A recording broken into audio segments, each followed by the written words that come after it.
ನಾನು ಆರೂರ್ ಕಿರಣ್ ರಾವ್, ಗುರು ಪರಂಪರೆ ಜ್ಯೋತಿಷ ಕೇಂದ್ರ ಉಡುಪಿ. ಇವತ್ತು ನಮ್ಮ ಸ್ಟುಡಿಯೋಗೆ ಇಲ್ಲಿ ಪ್ರಖ್ಯಾತ ಜ್ಯೋತಿಷರಾದ ಶ್ರೀಯುತ ಛತ್ರಪತಿ ಶಿವಾಜಿ ಪ್ರಭುಗಳು ಗುರುಜಿ ಅವರನ್ನು ನಾವು ಇಲ್ಲಿ ಜ್ಯೋತಿಷ್ಯದ ವಿಷಯದಲ್ಲಿ ಮಾತಾಡಲಿಕ್ಕೆ ಕರೆದಿದ್ದೇವೆ. ನಮಸ್ಕಾರ ಗುರು. ನಮಸ್ಕಾರ ಸರ್.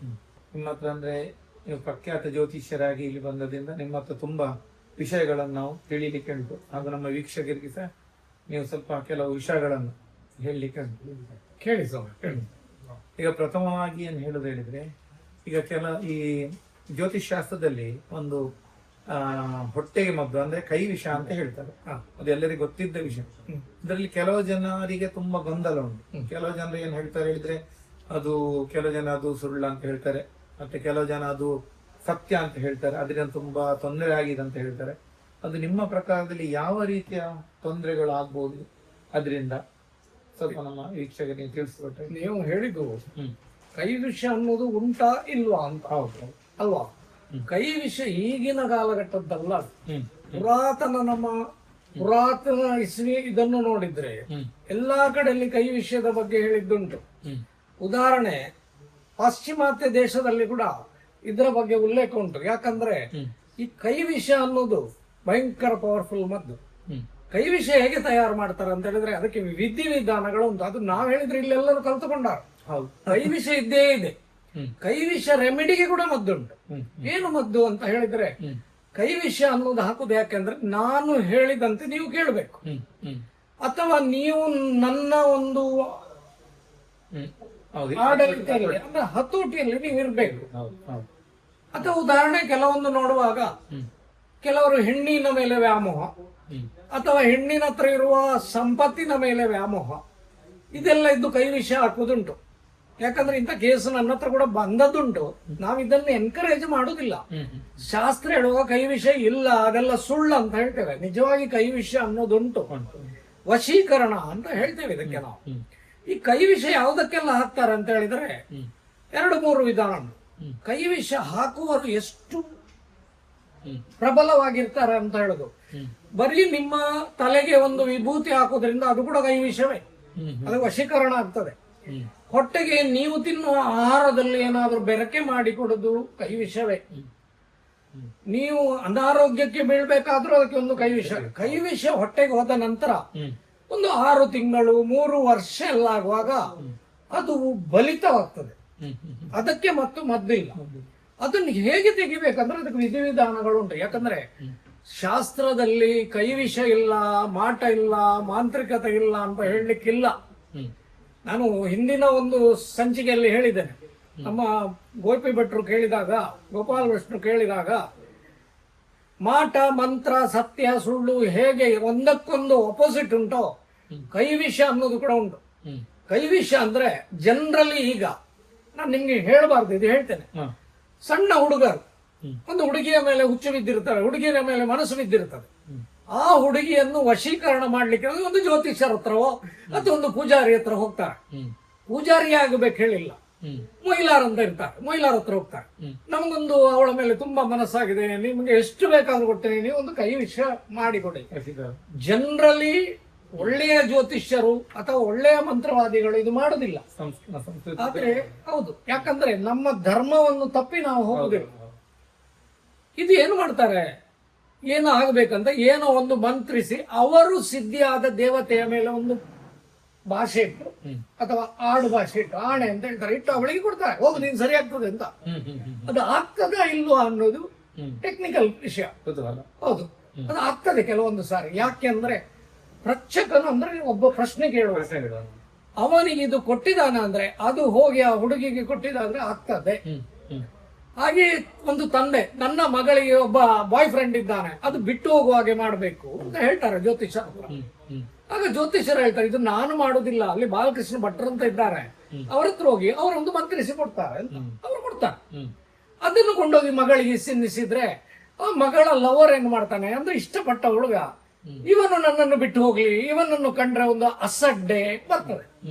ಆಗ ಆ ಹುಡುಗನು ವಿಚಲಿತ ಆಗ್ತಾನೆ, ಅವನು ಒಂದು ಮಂತ್ರವಾದಿ ಹತ್ರ ಹೋಗ್ತಾನೆ.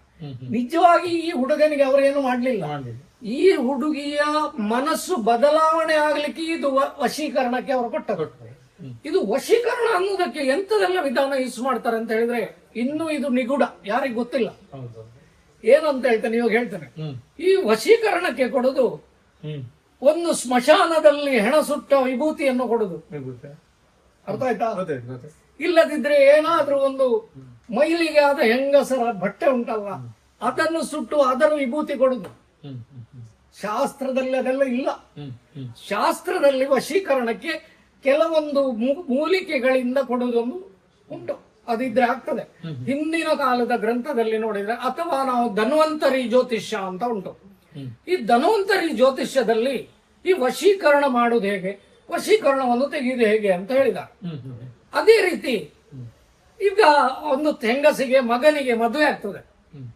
ಮದುವೆ ಆಗಿ ಅವನು ಸಂಬಳ ಎಲ್ಲ ಮೊದಲು ಮದುವೆ ಆಗುವವರೆಗೆ ತಾಯಿ ಹತ್ರ ತಂದು ಕೊಡ್ತಿದ್ದ. ಮದುವೆ ಆದ ಮೇಲೆ ಹೆಂಡತಿ ಹತ್ರ ಕೊಡ್ತಾಳೆ. ಈ ತಾಯಿ ಹೋಗಿ ಜ್ಯೋತಿಷ್ಯರ ಹತ್ರ ಹೇಳ್ತಾಳೆ, ನನ್ನ ಮಗ ನಾನು ಹೇಳಿದ್ದು ಇದು ಕೇಳುದಿಲ್ಲ, ಹೆಂಡತಿ ಬಂದಿದ್ದಾಳಲ್ವಾ, ಅಂದ್ರೆ ಸಂಬಳ ಎಲ್ಲ ಅವಳಿಗೆ ಕೊಡಿ ಅಂತ ಕೊಡ್ತಾಳೆ. ಅದು ನೀವು ಅವಳು ನಾನು ಹೇಳಿದಾಗೆ ನನ್ನ ಮಗ ಕೊಡ್ಬೇಕು, ಹಾಗೆ ಏನಾದ್ರೂ ವಶೀಕರಣಕ್ಕೆ ಕೊಡಿ ಅಂತ. ಇದು ಒಂದು ತಾಯಿ ಕೇಳುದು ಸರಿಯಾ? ತಪ್ಪು. ಹಾಗೆ ಎಲ್ಲಿಂದ ಬಂತು ಇದು? ಜ್ಯೋತಿಷ್ಯರನ್ನಾಗ್ಲಿ, ಇದು ಜ್ಯೋತಿಷ್ಯರದ್ರಲ್ಲಿ ಎಡೆಬಿಡುವುದಿಲ್ಲ. ಇದರಲ್ಲಿ ಎಡೆಬಿಡುವುದು ಯಾರು ಅಂತ ಹೇಳಿ ಮಂತ್ರವಾದಿಗಳು.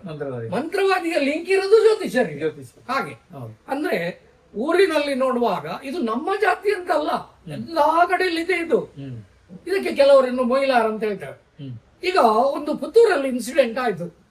ಒಂದು ಮನೆಯಲ್ಲಿ ಒಂದು ತುಂಬಾ ಪ್ರಾಬ್ಲಮ್ ಇತ್ತು. ಅವರು ಬಂದು ನನ್ನ ಹತ್ರ ಕೇಳಿದ್ದು, ನಾನು ಯಾವತ್ತು ಈ ಮಾಟ ಮಂತ್ರ ವಶೀಕರಣಕ್ಕೆಲ್ಲ ಸಪೋರ್ಟ್ ಮಾಡೋದಿಲ್ಲ, ನಾನೇನು ಇಲ್ಲ, ನೀವು ಇಂದಿಂದ ಒಂದು ಪೂಜೆ ಮಾಡಿ ಇಂದಿಂದದು ಮಾಡಿ ಹೀಗೆ ಆಗ್ತಾರೆ. ಅವರಿಗೆ ಅದು ನಂಬಿಕೆ ಆಗಲಿಲ್ಲ. ಅವರು ಅವರ ಮಗ ಹೋಗಿ ಸುಳ್ಯದಿಂದ ಒಂದು ಮಂತ್ರವಾದಿಯನ್ನು ಕರೆಸಿ ಒಂದು ಇದು ಮಾಡಿದ. ನೀವು ಹೋಮ ಎಲ್ಲ ಮಾಡ್ಬೇಕಾದ್ರೆ ಇಲ್ಲಿ ಮನೆಯಲ್ಲಿ ಮಾಡಬಾರ್ದು, ಅದು ನಿಮ್ಮ ಮನೆಯಲ್ಲಿ ಮಾಡಿ. ಈ ಮಂತ್ರವಾದಿ ಹೋಮ ಮಾಡ್ತಾನ ಇಲ್ಲೋ ಅಂತ ಗೊತ್ತುಂಟಾ? ಇಲ್ಲ. ಮಂತ್ರವಾದಿ ಏನು ಮಾಡಿದ, ಒಂದು ಹೆಣಸುತ್ತ ರುದ್ರಭೂಮಿಯಿಂದ ಇಷ್ಟು ಮರಣದ ಶವದ ಬೂದಿಯನ್ನು ತಂದು ಕೊಟ್ಟ. ಇದನ್ನು ಒಳ್ಳೆ ಕಟ್ಟಿ ದೇವರ ಕೋಣೆಗೆ ಇಡಿ ಅಂತ. ಯಾರ್ದೋ ಮರಣ ಹೊಂದಿದವರ ಹೆಣ ಸುಟ್ಟ ಬೂದಿ, ರುದ್ರಭೂಮಿಯ ಮಣ್ಣು, ಅದನ್ನು ತಂದು ನಿಮ್ಮ ಮನೆಯಲ್ಲಿಟ್ಟರೆ ಏನಾದೀತು? ನಿಮಗೆ ಏನಾದೀತು? ನೀವೇ ರೋಗಗ್ರಸ್ತರಾಗ್ತೀರಿ.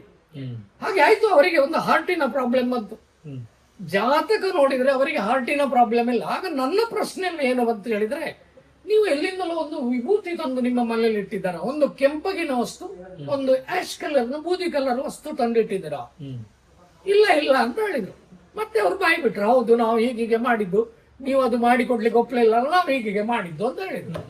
ಅದರಿಂದ ಅವರಿಗೆ ಹಾರ್ಟ್ ಪ್ರಾಬ್ಲಮ್. ಅವ್ರ ಹೆಂಡತಿ ಹೇಳ್ತಾರೆ, ನೀವು ಹಾರ್ಟ್ ಪ್ರಾಬ್ಲಮ್ ಬರುದಿಲ್ಲ ಅಂತ ಹೇಳಿದ್ದಲ್ಲ, ಅದು ಹೇಗೆ ಬಂತು ಅಂತ ಕೇಳ್ತಾರೆ. ಅದು ಕ್ವಶನ್. ನೀವು ಮಾಡಿದ ಅಥರ್ವಣದಿಂದ, ಅಥರ್ವಣ ಅನ್ನೋದು ಮಾಂತ್ರಿಕ, ವಶೀಕರಣದಿಂದ ಹೀಗೆ ಆದದ್ದು. ಹೀಗೆ ಎಷ್ಟೋ ಮಂದಿ ಇದ್ದಾರೆ. ಈಗ ಏನಿದ್ದಾರೆ, ಉದಾಹರಣೆ, ಒಂದು ಹೆಂಗಸು ಹೋಗ್ತಾಳೆ, ನನ್ನ ಗಂಡನಿಗೆ ಆಫೀಸಿನಲ್ಲಿರುವ ಹೆಣ್ಣಿನ ಒಂದು ಬಾರಿ ಅವಳು ಹೇಳಿದಾಗೆ ಕುಣಿತಾಳೆ, ಅವ್ರು ಹೇಳಿದಾಗೆ ನಳಿತಾಳೆ. ಅವಳು ಹೇಳಿದ್ದು ನೀವು ಕೇಳಬಾರ್ದು, ನನ್ನ ಗಂಡ ಕೇಳಬಾರ್ದು. ಅದಕ್ಕೆ ನಾನು ಏನು ಮಾಡಬಹುದು ಅಂತ ಈಗ ನನ್ನ ಹತ್ರ ಬಂದ್ರೆ, ಜ್ಯೋತಿಷ್ಯರ ಹತ್ರ ಬಂದ್ರೆ, ಜ್ಯೋತಿಷ್ಯರು ಯಾರು ಏನು ಮಾಡಿಕೊಡುವುದಿಲ್ಲ. ಅವರೇನು ಮಾಡ್ತಾರೆ, ನೀವು ಇಂತಲ್ಲಿ ಹೋಗಿ ಒಂದು ಚೀಟ ಬರೆದು ಕೊಡ್ತಾರೆ. ಅಂದ್ರೆ ಅಲ್ಲಿ ಮಾಡುವನು ಚೀಟ ಇಲ್ಲದೆ ಮಾಡುದಿಲ್ಲ. ಈಗ ನನ್ನ ಹತ್ರ ಒಬ್ಬ ವ್ಯಕ್ತಿ ಇದ್ದಾನಾದ್ರು ನನ್ನ ಹತ್ರ ಬಂದ್ರೆ ಅವನು ಹೇಳ್ತಾನೆ, ಛತ್ರಪತಿಯಿಂದ ಒಂದು ಚೀಟ ಬರೆದು ಬನ್ನಿ ಅಂತ. ನಾವು ಕೊಟ್ರೆ ಮಾತ್ರ ಅಲ್ಲಿ ಮಾಡುದು. ಅವನೆಲ್ಲ ಕೇಳಿಸಿಕೊಂಡು ಹೇಳ್ತಾನೆ, ಮಾಡಿಕೊಡುವ ಅಂತ ಹೇಳ್ತಾನೆ. ಏನ್ ಮಾಡುದು? ತಿರುಗಿ ಮಾಡುದು ಸ್ಮಶಾನದ ವಿಭೂತಿಯೋ ಅಥವಾ ಮಣ್ಣೋ ಅಥವಾ ನೀಚ ವಸ್ತುಗಳನ್ನು ಕೊಡ್ತಾರೆ. ಒಂದು ಹೆಣದ ಎಲುಬನ್ನು ಕೊಟ್ಟರು ಕೂಡ ವಶೀಕರಣ ಆಯ್ತು ನಿಮ್ಮ ಮನೆಯಲ್ಲಿ ಬಂದಿಟ್ರೆ. ಆದ್ರೆ ಇದನ್ನು ಧಾರಾಳವಾಗಿ ತುಂಬಾ ಆಳವಾಗಿ ನೋಡಿದ್ರೆ ವಶೀಕರಣ ಹಿಂದಿನ ರಾಜರಾಜರ ಕಾಲಘಟ್ಟದಲ್ಲಿಯೂ ಪುರಾಣದಲ್ಲಿಯೂ ಕೇಳಿ ಬಂದದ್ದುಂಟು, ಅಲ್ಲಿಂದಲೇ ಉಂಟು. ನೋಡುವಾಗ ಈಗ ಆಸ್ತಿಯ ಸೊತ್ತು, ಆಸ್ತಿ ಅಂತ ಇದೆ. ಆಗ ಅವರ ಮಗಳಿಗೆ ಸೊತ್ತು ಸಿಗುವುದಿಲ್ಲ, ಇನ್ನೊಬ್ಬರಿಗೆ ಸಿಗ್ತದೆ ಅಂದ್ರೆ ಇರ್ತದೆ. ಆಗ ಇದು ಒಳಗೊಳಗೆ ಒಂದು ಕೈ ವಿಷಯ ಆಗ್ತದೆ. ಏನು, ಅವನು ಸತ್ತು ಹೋಗ್ಲಿ ಅಂತ ಮಾಡ್ತಾನೆ. ಸತ್ತು ಹೋಗ್ಲಿ ಅಂತ ಮಾಡ್ಲಿಕ್ಕೆ ಮಂತ್ರವಾದಿ ಅಂತದ್ದು ಇವನ ಸುಪಾರಿ ತಗೊಂಡವನ ಅಲ್ಲ. ಇವರು ಚಿಲ್ಲರೆ ಹೆಸರಲ್ಲಿ ಮಂತ್ರವಾದಿಗೆ ಹಣ ಕೊಟ್ಟು ಸುಪಾರಿ ಕೊಡ್ತಾರೆ. ಇದು ಸರಿಯಾ? ಇದಕ್ಕೆ ಎಕ್ಸ್ಟರ್ನಲ್ ವರ್ಡ್ ಸುಪಾರಿ ಅಲ್ವಾ? ಹೌದು ನೀವು ಅವನು ಸಾಯುವ ಹಾಗೆ ಮಾಡ್ಲಿ, ಇವನು ನಾನು ಹೇಳಿದ ಹಾಗೆ ಕೇಳಿ ಹಾಗೆ ಮಾಡ್ಲಿ ಅಂತ ವಶೀಕರಣ ಅಲ್ವಾ ಅದು? ಹೌದು. ಮತ್ತೆ ಇಲ್ಲ ಅಂತ ಹೇಳಲಿಕ್ಕೆ ಆಗುದಿಲ್ಲ.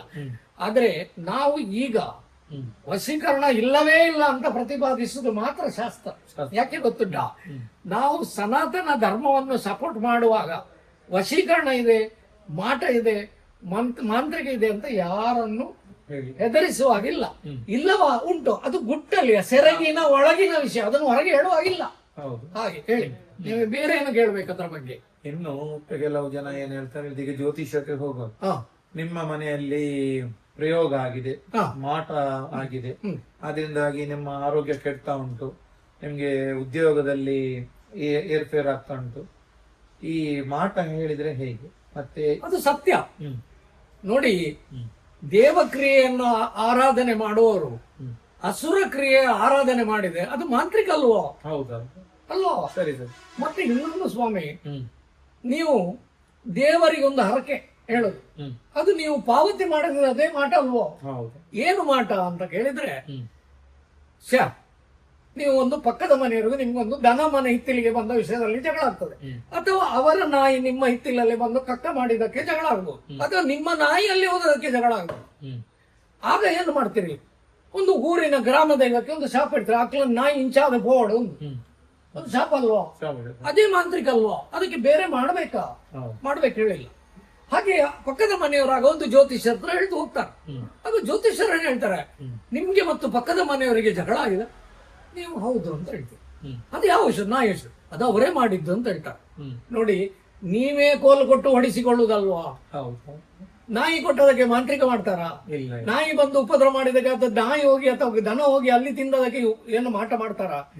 ಮಂತ್ರವಾದಿ ಹತ್ರ ಹೋಗಿ ನೀವು ಮಾಟ ಮಾಡಿದ್ರು ಒಂದು ಚಿಲ್ಲರೆ ಕಾಸಿಗೆ ಮಂತ್ರವಾದಿಗಳು ಮಾಡುವುದಿಲ್ಲ. ಸತ್ಯವಾದ ನಿಯತ್ತಿದ್ದ ಮಂತ್ರಗಳು ಮಾಡುವುದಿಲ್ಲ. ಮಂತ್ರವಾದ ಯಾಕೆ ಇರುವುದಂದ್ರೆ, ನಿಮಗಿರುವ ರೋಗ ಶಮನಕ್ಕೆ ಮದ್ದು ತಾಗ್ಲಿಕ್ಕಾಗಿ ಮಾಂತ್ರಿಕದ ಬಂದೋಬಸ್ತು ಮಾಡುದು. ನೀವು ಮಾಡುವ ಅಪಚಾರಗಳು, ಅಪರಕ್ರಿಯೆಗಳೇ ಮಾಂತ್ರಿಕವಾಗಿ ಪರಿಗಣಿಸ್ತದೆ. ಮಾಂತ್ರಿಕ ಅನ್ನೋದೆಂತದು? ನಿಮ್ಮ ಥಾಟ್ಸ್. ನೀವು ಪಾಸಿಟಿವ್ ಆಗಿ ಥಿಂಕ್ ಮಾಡಿದ್ರೆ ಎಲ್ಲವೂ ಪಾಸಿಟಿವ್, ನೀವು ನೆಗೆಟಿವ್ ಆಗಿ ಥಿಂಕ್ ಮಾಡಿದ್ರೆ ಎಲ್ಲವೂ ನೆಗೆಟಿವ್. ನೀವು ಜ್ಯೋತಿಷ ಹತ್ರ ಹೋಗುವಾಗ ಏನ್ ಕೇಳ್ತೀರಿ? ನನಗೆ ಅವರು ಮಾಡಿದ್ದಾರ ಅಂತ. ಅದು ಯಾಕೆ ನಿಮಗೆ ಸಂಶಯ ಅವರು ಮಾಡಿದ್ದಾರಂತ? ಅಂದ್ರೆ ನಿಮ್ಮ ಮನಸ್ಸು ಸರಿಯಿಲ್ಲ, ನಿಮ್ಮ ಮನಸ್ಸಲ್ಲಿ ನೆಗೆಟಿವ್ಸ್. ಅದು ಕಾರಣ ಏನು? ಅದು ನಾನು ಹಿಂದಿನ ಒಂದು ಎಪಿಸೋಡ್ ಅಲ್ಲಿ ಹೇಳಿದ್ದೇನೆ, ಪ್ರೇತಬಾಧೆಗಳು ಅಂತ. ಪ್ರೇತಬಾಧೆಗಳು ನಿಮ್ಮ ಮೈಯಲ್ಲಿರುವುದು, ನಿಮ್ಮ ಒಟ್ಟಿಗೆ ಇರುವ ಪ್ರೇತಗಳು ಈ ತರ ನಿಮ್ಗೆ ಪ್ರಲೋಭನೆ ಮಾಡ್ತದೆ ಅಥವಾ ಪ್ರಚೋದನೆ ಮಾಡ್ತದೆ. ಆಗ ನೀವು ಮಂತ್ರವಾದಿ, ಅದು ಜ್ಯೋತಿಷರ ಹತ್ರ ಹೇಳುವಾಗ ಹೌದು ಅಂತ ಹೇಳ್ತಾನೆ. ಅವನೇನು ಹಣ ಮಾಡುವ ಉದ್ದೇಶದಿಂದಲ್ಲ, ನಿಮ್ಗೆ ಏನ್ ಹೇಳ್ಬೇಕಂತ ಗೊತ್ತಾಗೋದಿಲ್ಲ.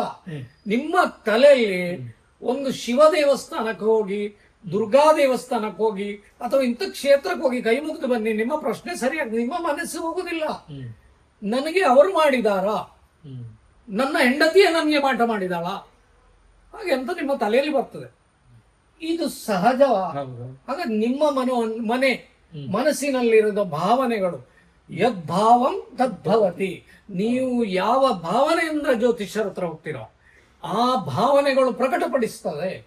ಎಷ್ಟೋ ತಾಯಂದಿರು, ಆಗ ನಾನು ಹೇಳಿದ ಮಾತು ಕಟ್ಟಾಯ್ತು, ನೀವು ನಡುವಿನಲ್ಲಿ ಪ್ರಶ್ನೆ ಹೇಳುವಾಗ, ಎಷ್ಟೋ ತಾಯಂದಿರು ನನ್ನ ಮಗ ನನ್ನ ಹತ್ರವೇ ಸಂಬಳ ತಂದುಕೊಳ್ಳಿ, ಹಾಗಾದ್ರೆ ಅವನಿಗೆ ಮದುವೆ ಮಾಡಿದ್ಯಾಕೆ? ನಾನು ಹೇಳಿದಾಗೆ ಕೇಳಲಿ, ಹೆಂಡತಿ ಹೇಳಿದಾಗೆ ಕೇಳಬಾರ್ದು. ಹಾಗೆ ಯಾಕೆ ಮದುವೆ ಮಾಡ್ಬೇಕು? ಈ ಮಾಂತ್ರಿಕ ಮಾಡುವುದು ನಾವೇ. ನಮ್ಮ ಕರ್ಮಗಳು ಸರಿ ಇಲ್ಲದಿದ್ದರೆ ಮಂತ್ರವಾದಿ ಬೇಡ. ಕರ್ಮ ದೋಷಗಳೇ, ಅಂದ್ರೆ ಮಲಯಾಳಿಯಲ್ಲಿ ಒಂದು ಗಾದೆ ಉಂಟು, ಸತ್ಕರ್ಮಗಳೇ ದುಷ್ಕರ್ಮಗಳಾಗಿ ಬಾದಿಕ್ಕು. ಸತ್ಕರ್ಮಗಳು ನೀವು ಮಾಡುವ ಕರ್ಮಗಳು ಅದೇ ದೋಷ.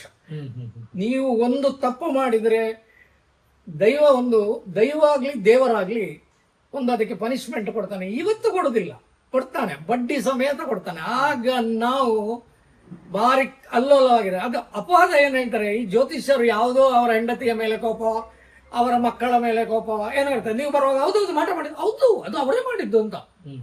ನೀವು ನಿಮ್ಮ ಅಣ್ಣನ ಮೇಲೆ ಹೋಗಿ ಒಂದು ಜ್ಯೋತಿಷ್ಯರ ಹತ್ರ ಕೇಳಿದ್ರೆ ನಿಮಗೆ ಅಣ್ಣನ ಮೇಲೆ ಸಂಶಯ ಅಂತ ಅಲ್ವಾ? ನೀವೆಲ್ವಾ ಹೇಳುದು ಅವನಿಗೆ? ಅವನಿಗೆ ಎಂತ ಗೊತ್ತುಂಟು ನಿಮ್ಮ ಮನೆಯ ಬಗ್ಗೆ? ಓಕೆ, ನೀವು ಅಣ್ಣನ ಹೆಂಡತಿಯ ಬಗ್ಗೆ ಕೇಳಿದ್ರೆ ಹೌದೌದು ಅದು ಹಾಗೆ ಮಾಡಿದಾಳು ಅವಳು, ನಿಮ್ಮ ಅಣ್ಣ ಒಳ್ಳೆಯವ, ನಿಮ್ಮನ್ನ ಹೊಗಳಿ ಮೇಲೆ ಇಟ್ಟ, ಹೊಗಳಿ ಹೊಗಳಿ ಹೊನ್ನ ಶೂಲಕ್ಕೇರಿಸಿ ಬಿಟ್ಟ ಇಟ್ಟ ಬತ್ತಿ ಹೌದು. ನಿಮ್ಮ ಮನಸ್ಸಲ್ಲಿ ಒಂದು ಹುಳ್ಳಾಕಿದ. ಹೌದು, ನಿಮ್ಮ ಅಣ್ಣ ಭಾರಿ ಒಳ್ಳೆವ, ನಿಮ್ಮ ಅಣ್ಣನ ಹೆಂಡತಿ ಸರಿ ಇಲ್ಲ. ನಾನು ನಿಮಗೆ ಹೇಳಿದ್ದಲ್ಲ, ಜನರಲಿ ಜ್ಯೋತಿಷ್ಯರು ಹೇಳ್ತಾರೆ. ಆದ ಕಾರಣ ನೀವು ಜ್ಯೋತಿಷ್ಯರ ಹತ್ರ ಆಗ್ಲಿ, ಮಂತ್ರವಾದಿ ಹತ್ರ ಆಗ್ಲಿ, ಮೈಯಲ್ಲಿ ದರ್ಶನ ಬರುವವರ ಹತ್ರ ಆಗ್ಲಿ ಕೇಳುವ ಪ್ರಶ್ನೆಯನ್ನೇ ಕೇಳಬೇಕು ಹೊರತು ರಕ್ತ ಕೇಳಬಾರ್ದು. ಇದರಿಂದ ಬರುವ ದೋಷಗಳು ವಾಕ್ ದೋಷಗಳಾಗಿ ಪರಿಗಣಿಸ್ತದೆ, ಕರ್ಮ ದೋಷಗಳಾಗಿ ಪರಿಗಣಿಸ್ತದೆ. ಈಗ ಹೇಳಿ ನಿಮ್ಮ ಪ್ರಶ್ನೆ ಏನಂತ. ಈಗ ಇನ್ನೊಂದು ಪ್ರಶ್ನೆ ಹೇಳಿದ್ರೆ ಪ್ರೇತಬಾಧೆ ವಿಷಯ. ಈಗ ಕೆಲವು ಜನ ಹೇಳ್ತಾರೆ ಇಷ್ಟು ವರ್ಷ ಒಂದು ಪ್ರೇತಕ್ಕೆ ಆಯಸ್ಸು, ಅದ ಮೇಲೆ ಅದರದ್ದು ದೋಷ ಇರುವುದಿಲ್ಲ ಹೇಳಿ. ಕೆಲವು ಜ್ಯೋತಿಷ್ಯರು ಹೇಳಿದುಂಟು, ಕೇಳಿ ಇಷ್ಟು ವರ್ಷ ಇರ್ತದೆ, ಆಮೇಲೆ ಅದ್ರ ದೋಷ ಇಲ್ಲ. ಆದ ಜ್ಯೋತಿಷ್ಯರು ಪ್ರೇತವಾದ ಉಂಟಂತ ಹೇಳ್ತಾರೆ. ಒಂದು ಹಣ ಮಾಡುವ ಒಂದು ವಿಧಾನ ಅಂತ ಹೇಳ್ತಾರೆ ಕೆಲವು ಜನ. ಮತ್ತೆ ಇನ್ನೊಂದು ಕೆಲವು ಪ್ರಶ್ನೆ ಏನು ಅಂತ ಹೇಳಿದ್ರೆ, ಈ ಕೆಲವು ಜನರಿಗೆ ಮಕ್ಕಳಾಗುದಿಲ್ಲ. ಆಗದಿದ್ದದಕ್ಕೂ ಕೆಲವು ಜನ ಹೇಳ್ತಾರೆ ಏನ್ ಹೇಳಿದ್ರೆ ಅದು ಪ್ರೇತಬಾಧೆಯ ತೊಂದರೆಯಿಂದ ಆಗ್ಲಿಲ್ಲ. ಇದರಲ್ಲಿ ಎಷ್ಟು ಸತ್ಯಾಂಶ ಉಂಟು ನೋಡಿ. ನೀವು ಮೊದಲು ಹೇಳಿದ ಪ್ರಶ್ನೆಗೆ ಉತ್ತರ, ಪ್ರೇತ ಬಾಧೆಗೆ ಅನ್ಲೆಸ್ ಅದಕ್ಕೆ ಸರಿಯಾದ ಮೋಕ್ಷ ಆಗದಿದ್ರೆ ಅದು ನಿಮ್ಮನ್ನು ಬಿಟ್ಟು ಹೋಗುದಿಲ್ಲ. ಎಷ್ಟು ತಲೆಮಾರು ಅಂತ ಹೇಳಿದ್ರೆ, ಒಬ್ಬ ಮನುಷ್ಯನಿಗೆ 7 ಜನ್ಮಗಳು ಅಂತ ಉಂಟು. ಆದ್ರೆ 15 ತಲೆಮಾರಿನ ಪ್ರೇತಗಳು ನಿಮ್ಮೊಟ್ಟಿಗೆ ಇರ್ತದೆ, ನಮ್ಗೆ ಗೊತ್ತಿರುವುದಿಲ್ಲ. ನೀವು ಅವರಿಗೆ ಕೊಡುವ ಸದ್ಗತಿಗಳು ಸರಿಯಾಗಿದ್ರೆ ಪ್ರೇತ ಬಾಧೆಗಳಿಗೆ ಮೋಕ್ಷ ಆಗ್ತದೆ. ಉದಾಹರಣೆ, ನನ್ನ ಹತ್ರ ಬರೋದು ನಾವು ಹಾಗೆ ಮಾಡ್ತೇವೆ, ಹೀಗೆ ಮಾಡ್ತೇವೆ, ಎಂಕ್ಲು ಬಲಸುವ, ಪ್ರೇತನ ಲೆಪ್ಪುವ, ನಾವೊಂದು ತಪ್ಪು ಮಾಡ್ತೇವೆ.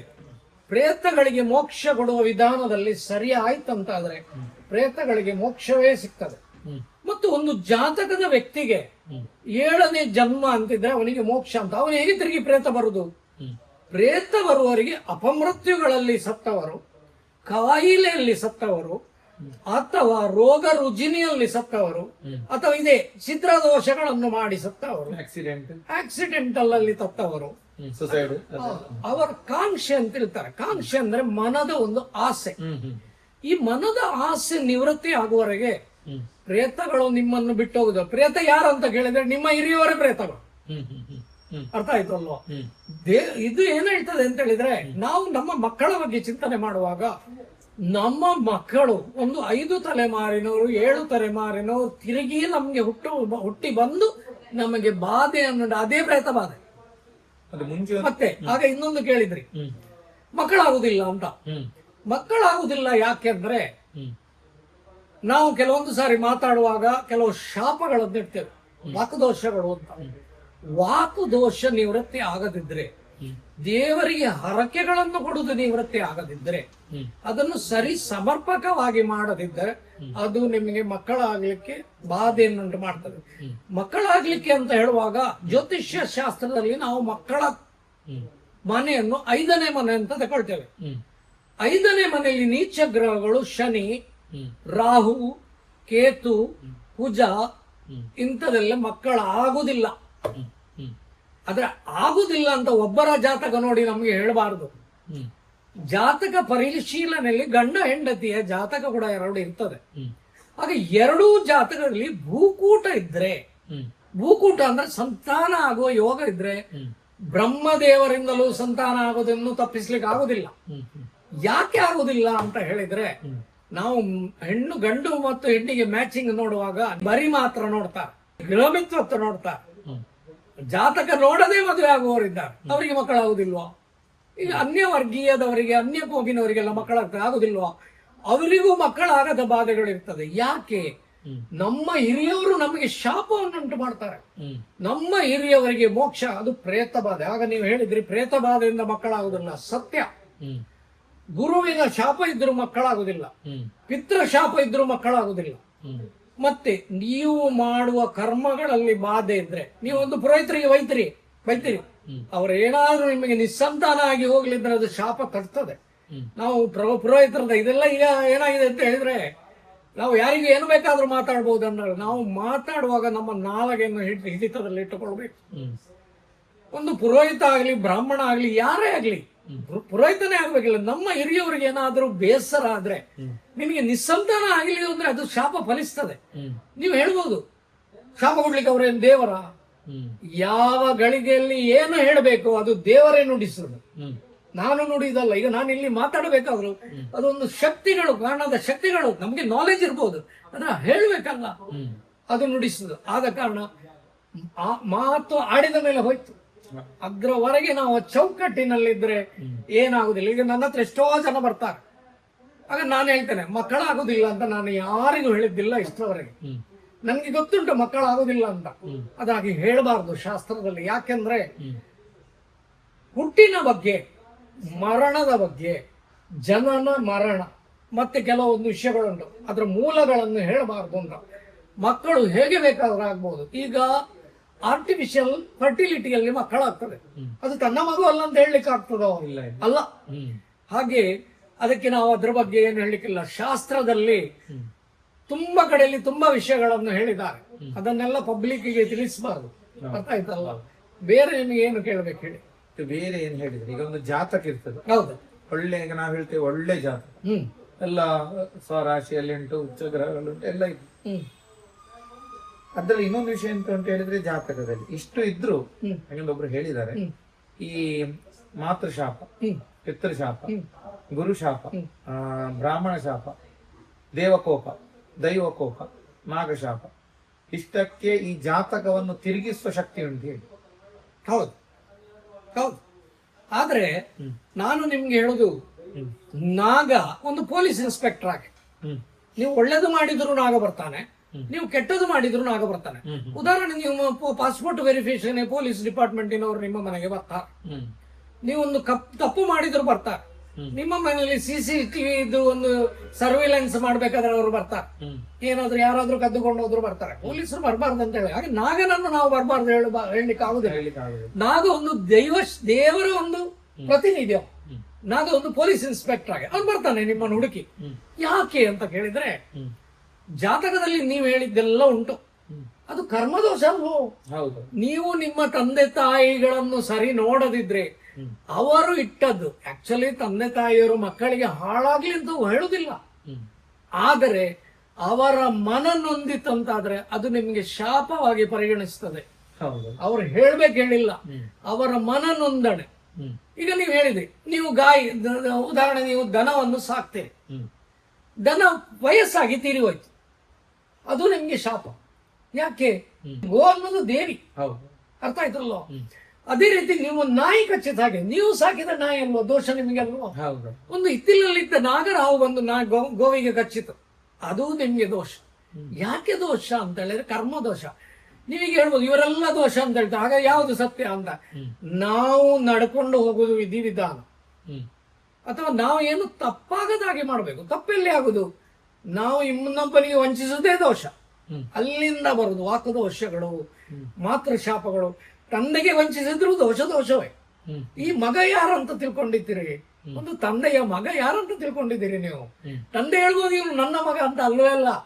ಆ ಮಗನು ಅವನ ಅಜ್ಜನಾಗಿರ್ಬೋದು, ಅವನ ತಂದೆ ಆಗಿರ್ಬೋದು, ಅವನ ಪಿಜ್ಜನಾಗಿರ್ಬೋದು, ತಿರುಗಿ ಅವನ ಚರ್ವಿತ ಚರ್ವಣ ಈ ವೀಳ್ಯದೆಲೆಯನ್ನು ಬಾಯಲ್ಲಿ ಹಾಕಿ ಹೇಗೆ ಅಗಿದು ಉಗಿತೀರೋ ಹಾಗೆ ಇದು ನಮ್ಮ ಸಂಸಾರದಲ್ಲಿ ಬಂದ ದೋಷವನ್ನು ನಿವೃತ್ತಿ ಮಾಡುವವರೆಗೆ ಆ ಮಕ್ಕಳು ನಮ್ಮ ಮಕ್ಕಳೇ ಆಗಿಯೋ ನಮ್ಮ ಶತ್ರುಗಳಾಗಿಯೋ ಜೀವನ ಬರ್ತಾರೆ. ಯಾಕೆ? ಜೀವನಕ್ಕೆ ಬರುವಾಗ ನೋಡುವ ಇದು ಹೇಳುವಾಗ ನಿಮ್ಗೆ ಬ್ಯಾಂಗ್ಳೂರಿಂದ ಒಂದು ಇನ್ಸಿಡೆಂಟ್ ಬಂತು.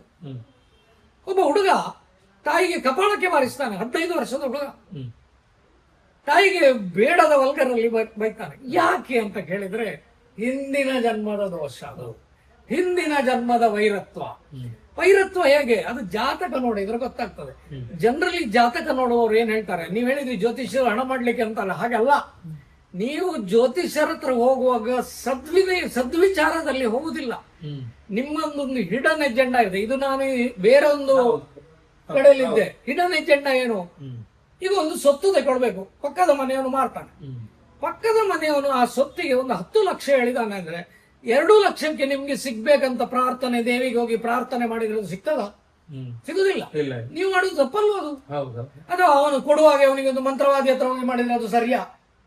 ದೋಷ ಯಾರಿಗೆ? ಕರ್ತುವಿಗೆ. ಕರ್ತು ಯಾರು? ನೀವು. ಆ ಸೊತ್ತು ನನಗೆ ಸಿಗುವ ಹಾಗೆ ಮಾಡಬೇಕು, ಅವರ ಮನೆ ಖಾಲಿಯಾಗಿ ಹೋಗಿ ಏನಿದೆಲ್ಲ ನಿಮ್ಮ ಮೆಂಟಾಲಿಟಿಯನ್ನು ಹೇಳ್ತದೆ. ನ್ಯಾಯವಾಗಿ ಬದುಕಿದ್ರೆ ಅದಕ್ಕೆ ಒಂದು ಹೇಳ್ತೇನೆ ನಾನು, ನ್ಯಾಯವಾಗಿ ಬದುಕುದು ಈ ಸಮಾಜದಲ್ಲಿ ಆಗುದಿಲ್ಲ. ಆದ್ರೆ ಕೂಡ ನಮ್ಮ ಇದನ್ನು ಬಿಡದೆ, ನಮ್ಮ ಒಂದು ಅಕ್ಷಯನ್ನು ಬಿಡದೆ, ನಾವು ನಂಬಿದ ದೇವರು, ನಾವು ಕುಟುಂಬ ನಂಬಿದ ತಂದೆ ತಾಯಿಗಳ ಇದನ್ನು ಪಾಲಿಸಿಕೊಂಡು ಹೋದ್ರೆ ನಮಗೆ ಯಾವ ದೋಷ ಬರುವುದಿಲ್ಲ. ನೀವು ಮಾಡಿಟ್ಟ ತೊಂದರೆಗಳನ್ನು, ನೀವಲ್ಲ ಒಂದು ಪ್ರಚಕ ಮಾಡಿಟ್ಟ ತೊಂದರೆಗಳು ಆಗಲಿ ಶಾಪಗಳಾಗಲಿ ಯಾರಿಗೆ ಹೋಗ್ತದೆ? ಅವನ ಮಕ್ಕಳಿಗೆ ಹೋಗ್ತದೆ, ಅವನ ಮಕ್ಕಳಿಗೆ ಹೋಗುದಿಲ್ಲ. ಯಾಕೆ ಹೋಗುದಿಲ್ಲ? ಅದು ಯಾರು ಮಾಡಿದರೆ ಅವನೇ ಪುನರಪಿ ಜನ್ಮಕ್ಕೆ ಬಂದು ಅದನ್ನು ಅನುಭವಿಸ್ತಾನೆ.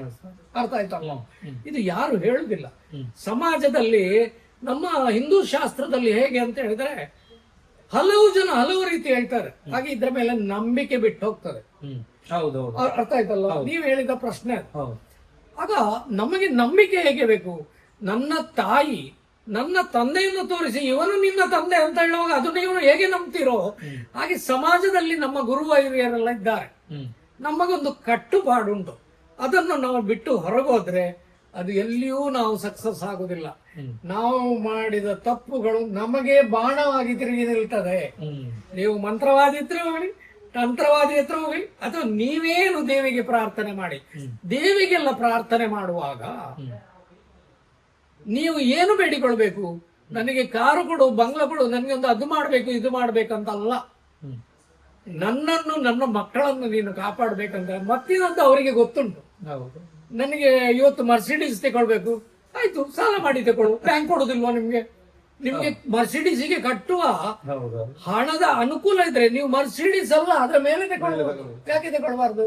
ಮತ್ತೆ ಹಾಗೆ ಹೇಳಿ. ದೇವರು ಬರುವುದಾದ್ರೆ ಅದಕ್ಕೆ ಕೆಲವು ವಿಧಿವಿಧಾನಗಳುಂಟು. ಹಾಗೆ ಮಾಡಿದ್ರೆ ಮಾತ್ರ ದೇವರುಗಳು ಬರುದು. ಅರ್ಥ ಆಯ್ತಲ್ಲ? ಆದ್ರೆ ದೇವರು ಬರುದಿಲ್ಲ, ದೇವರ ಗಣಗಳು ಬರುದು. ಹೌದು. ಹಾಗೆ ನಾನು ಕಳೆದ ನೆಕ್ಸ್ಟ್ ಒಂದು ಇದ್ರಲ್ಲಿದ್ದಾನೆ, ನಮ್ಮ ಭಟ್ರು ಇದ್ದಾರೆ, ಬಾಲಕೃಷ್ಣ ಭಟ್ರು ಅಂತ ಇದ್ದಾರೆ. ಅವರ ಒಂದು ಅನುಭವ ಹೇಳಿಸ್ತೇನೆ ನಾನು ಈ ಪ್ರೋಗ್ರಾಮ್. ನೀವು ದೇವರ ಮೈಯಲ್ಲಿ ಬರುವುದು ಅಂತ. ಒಬ್ಬರಿಗೆ ಮೈಯಲ್ಲಿ ಬಂದಾಗ ಅವರನ್ನು ನಿಲ್ಲಿಸ್ಲಿಕ್ಕೆ ಹೋದ್ರು. ನೋಡುವಾಗ ಅವರ ಕಣ್ಣೆಲ್ಲ ಭಾರಿ ಒಂದು ದೊಡ್ಡ ದೊಡ್ಡ ಸ್ವಾಭಾವಿಕ ಸಾತ್ವಿಕದ ಕಣ್ಣು ತಾಮ್ರದ ರೂಪದಲ್ಲಿ ದೊಡ್ಡ ದೊಡ್ಡ ಕಣ್ಣಾಗಿ ಮತ್ತೆ ಹಲ್ಲೆಲ್ಲ ಕಡೆ ಇದೆಲ್ಲ ಮಾಡಿ ಶುರು ಮಾಡಿ ನಮ್ಗೆ ಎಲ್ಲ ಹೆದರಿಕೆ ಆಯ್ತು. ಆಗ ನಂಗೆ ಗೊತ್ತಾಯ್ತು ಇವ್ರು ಯಾಕೆ ನನ್ನನ್ನು ಅಲ್ಲಿ ವಾಸ್ತು ಕಂಬವನ್ನು ತೆಗಿಲಿಕ್ಕೆ ಬಿಡ್ಲಿಲ್ಲ ಅಂತ ನನ್ಗೆ ಗೊತ್ತಾಯ್ತು.